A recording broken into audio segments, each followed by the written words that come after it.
Peter Claver was born in a wealthy and distinguished family in Spain in the year 1850. 1550. He did the primary education with his uncle priest. Then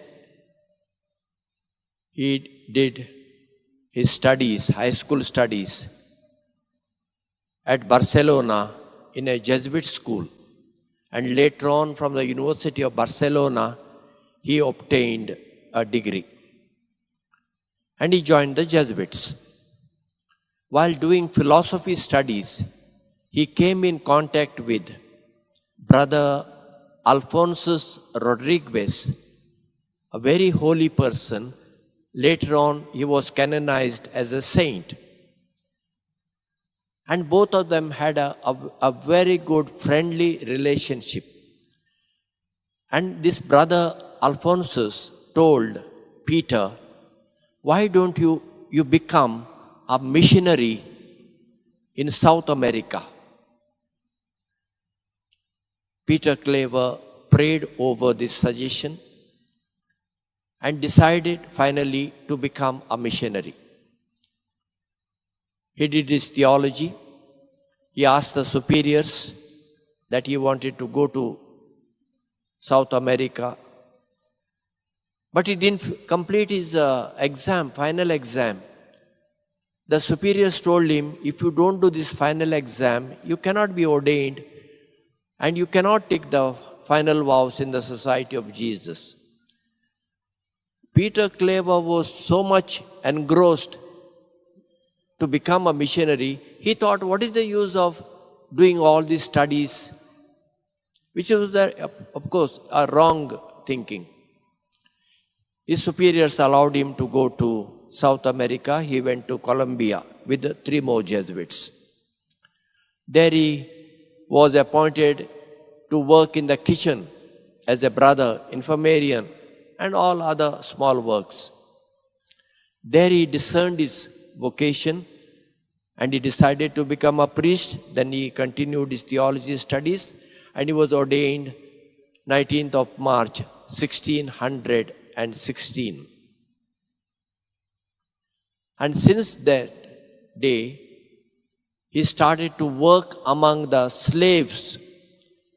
In those days, thousands of slaves, African slaves, were brought to South America to do hard work in the minings and in plantation. So Peter Claver became one of them. He worked among them for 34 years. Those slaves were called Negroes in those days, despised.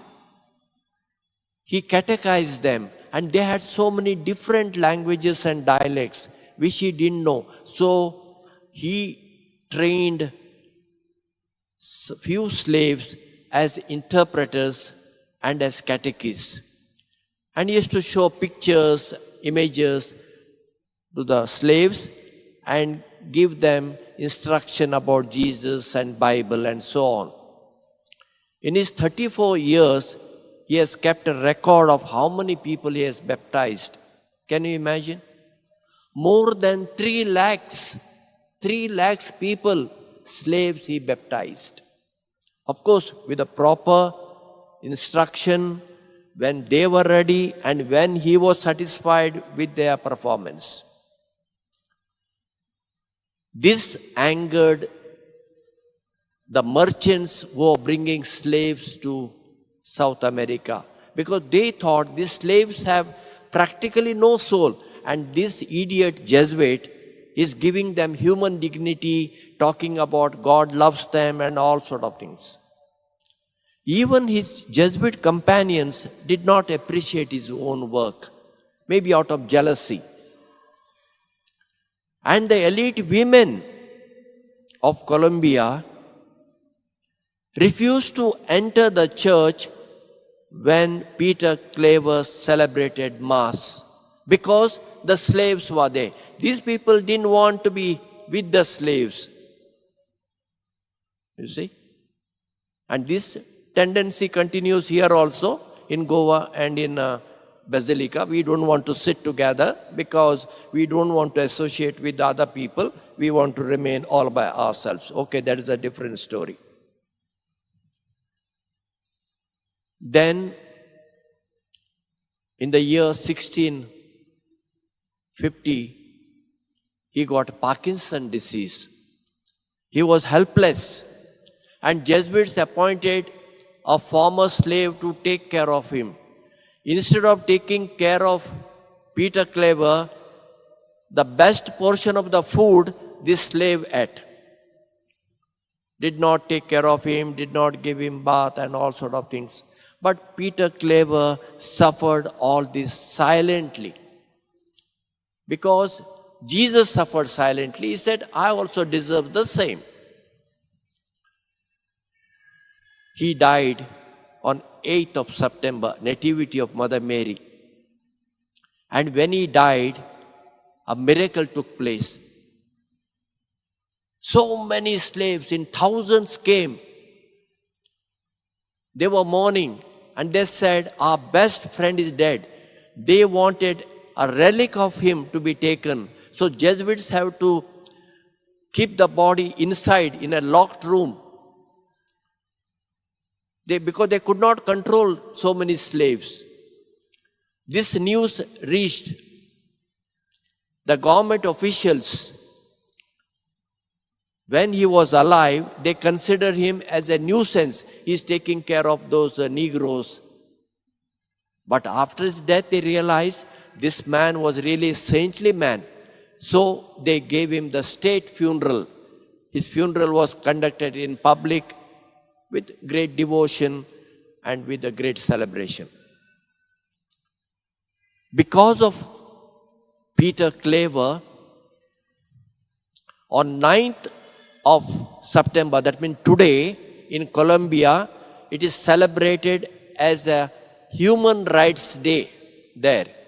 And in their constitution, they have added no more slaves in Colombia. All should have the same dignity. One man who was misunderstood by people, misunderstood by his Jesuit colleagues, misunderstood by his superiors, but he continued because he knew he is following the mission of Jesus. We heard in today's first reading, Isaiah, what type of fast God wants, not the type of fast which we do. God wants wherever there is injustice, you speak about that injustice and try to remove that injustice. Where there is oppression, you work for it. Feed the poor. Those who have no houses, build them houses. Those who are naked, give them clothes.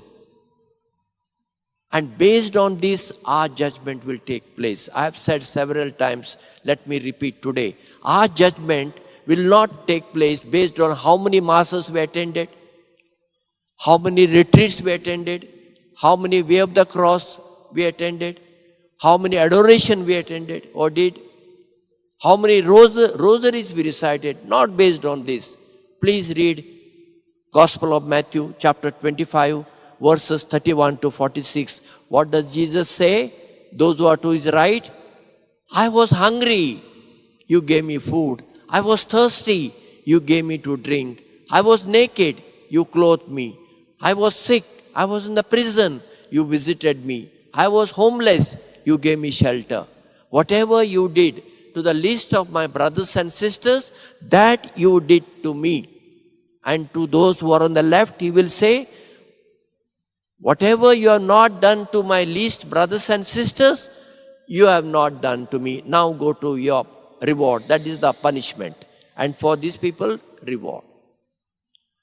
Peter Claver did exactly this.